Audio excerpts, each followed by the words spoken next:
विवेकी निर्णायक मंडल। मैं अमन कुमार त्रिपाठी, छात्र विधि परास्नातक ख्वाजा मुइनुद्दीन चिश्ती भाषा विश्वविद्यालय का प्रतिनिधित्व करते हुए आज के विषय किसान शक्ति का विकसित भारत में योगदान विषय पर अपने विचार व्यक्त करने के लिए उपस्थित हूँ। महोदय, मैं यदि किसान को आधुनिक विश्वकर्मा कहूँ तो यह अतिशयोक्ति नहीं होगी, क्योंकि देश, दुनिया के तमाम देश जब विज्ञान और तकनीक से सुसज्जित होकर भी उतनी प्रगति नहीं कर पाए जितने हमने कृषि की प्रधानता के साथ करके दिखाई। आज मुझे इस मंच से कहते हुए गर्व की अनुभूति हो रही है कि भारतीय कृषि व्यवस्था में, भारत की अर्थव्यवस्था में 15 से 20% का औसत योगदान देकर विश्व में हमें चौथी अर्थव्यवस्था के सोपान को देने का काम किया है और बहुत जल्द हम 2030 तक सबसे बड़ी तीसरी अर्थव्यवस्था के रूप में विश्व के पटल पर बनकर उभरेंगे। ये किसान शक्ति का विकसित भारत में योगदान को ऊपर निश्चित है।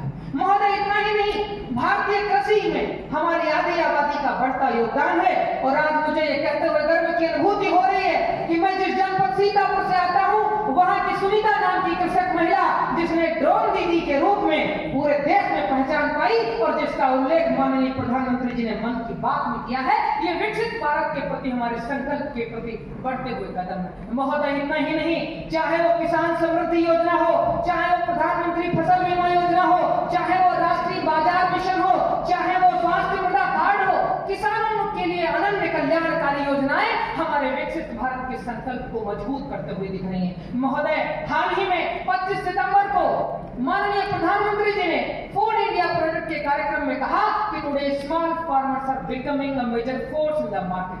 आज छोटे किसान बाजार की बड़ी शक्ति बन रहे हैं और आज मुझे कहते हुए गर्व की अनुभूति हो रही है, खाद्यान्न उत्पादन में 393.65 मिलियन के साथ हम खाद्यान्न उत्पादन को लगातार बढ़ाते जा रहे हैं। महोदय, इतना ही नहीं, पूज्य बापू के सभागार में पूज्य बापू का सपना था हर मुख को रोटी और हर हाथ को काम मिले। हमारी भारतीय कृषि व्यवस्था ने स्वयं को इसमें सम्मिलित किया और लोगों को स्टार्टअप और स्वरोजगार देने का काम किया है। और इतना ही नहीं, किसानों के मसीहा पूर्व प्रधानमंत्री चौधरी चरण सिंह जी ने रेखांकित किया था कि कोई राष्ट्र तभी संपन्न हो सकता है जब वहां के ग्रामीण क्षेत्र की शक्ति का उन्नयन हो, खेतों किसानों में क्रय की शक्ति बढ़े। और आज मुझे कहते हुए खुशी हो रही है, किसानों के खेत में बड़ी बड़ी कंपनियां जाकर के उनकी फसलों का क्रय कर रही है। यह विकसित भारत के प्रति हमारे संकल्प को मजबूत कर रही है।